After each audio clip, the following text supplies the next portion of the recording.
آج ہم جس کہانی پر بات کر رہے ہیں وہ ہے سورۃ الناس کی کہانی، غیب کے شر سے ایک ڈھال۔ یہ وہ رات تھی جب حسد نے زبان کھولی۔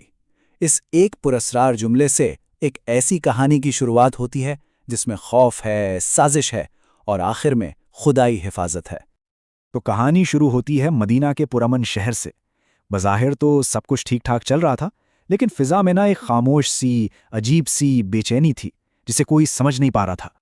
سب سے پہلی چیز جو نوٹ کی گئی، اور وہ بھی صرف ان لوگوں نے جو نبی اکرم صلی اللہ علیہ وآلہ وسلم کے بہت قریب تھے، وہ یہ تھی کہ آپ کچھ تھکے تھکے سے نظر آتے تھے۔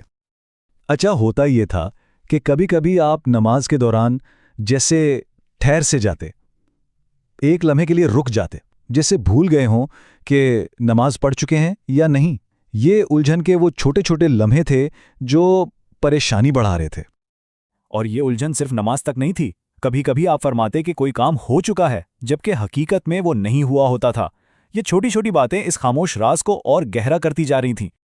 تو سوال یہ اٹھتا ہے کہ آخر یہ سب کر کون رہا تھا اور کیوں؟ یہی وہ سوال تھا جو ہمیں علامات سے اصل وجہ کی طرف لے جاتا ہے۔ اور اس کا جواب دیکھیے، کسی بیماری یا تھکن میں نہیں تھا، بلکہ اس کے پیچھے ایک بہت ہی تاریک مقصد چھپا ہوا تھا، یعنی حسد سے باندھا گیا ایک جادو۔ یہ حسد اسلام کے پیغام سے جلن اور خوف کا نتیجہ تھا۔ یہ کوئی عام حسد نہیں تھا، یہ وہ حسد ہے کہتے ہیں نا جو دل کو اندر سے کھا جاتا ہے۔ یہی وہ شدید جذبہ تھا جس نے نبی اکرم صلی اللہ علیہ وسلم کے خلاف اس سازش کو ہوا دی۔ اور جس شخص نے یہ کیا، لبید بن عاصم، اس نے بڑا منظم طریقہ اپنایا۔ پہلے تو اس نے کہیں سے کنگھی اور بال حاصل کیے، پھر انہیں کھجور کے سوکھے چھلکے میں لپیٹا اور اس پر 11 گرہ لگائیں۔ ہر گرہ کے ساتھ ایک منتر پھونکا گیا اور پھر اسے داروان نامی کنویں کی گہرائی میں چھپا دیا گیا۔ اب دیکھیں، جب دنیا میں کوئی جواب نہیں مل رہا تھا تو نبی اکرم صلی اللہ علیہ وآلہ وسلم نے وہاں رجوع کیا جہاں سے ہمیشہ مدد ملتی ہے۔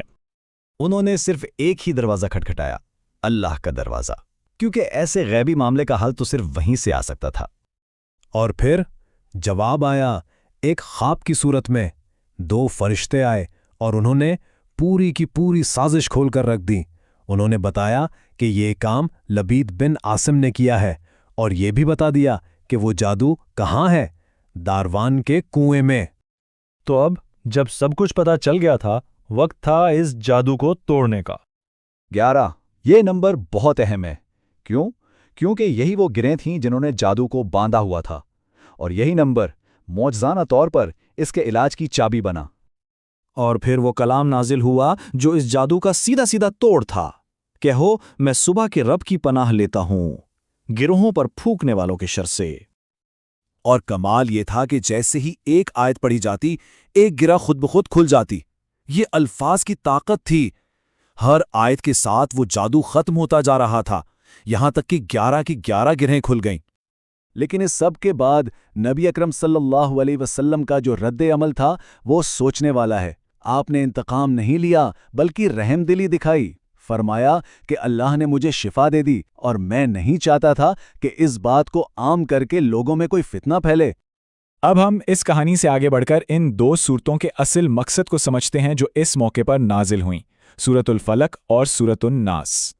تو یوں سمجھیں کہ یہ 2 صورتیں 2 ڈھالیں ہیں۔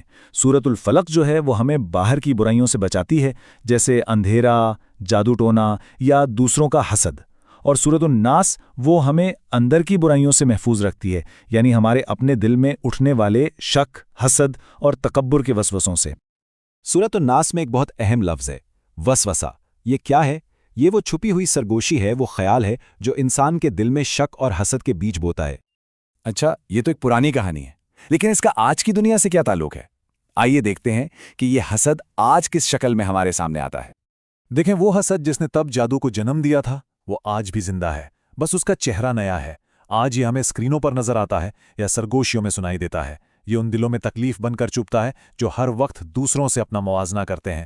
یہ تب اور بڑھتا ہے جب ہم سوشل میڈیا پر دوسروں کی زندگیاں اسکرول کر رہے ہوتے ہیں، اور یہ تب پھلتا پھولتا ہے جب ہم دوسروں کی نعمتوں پر نظر رکھتے ہیں، اپنی نہیں۔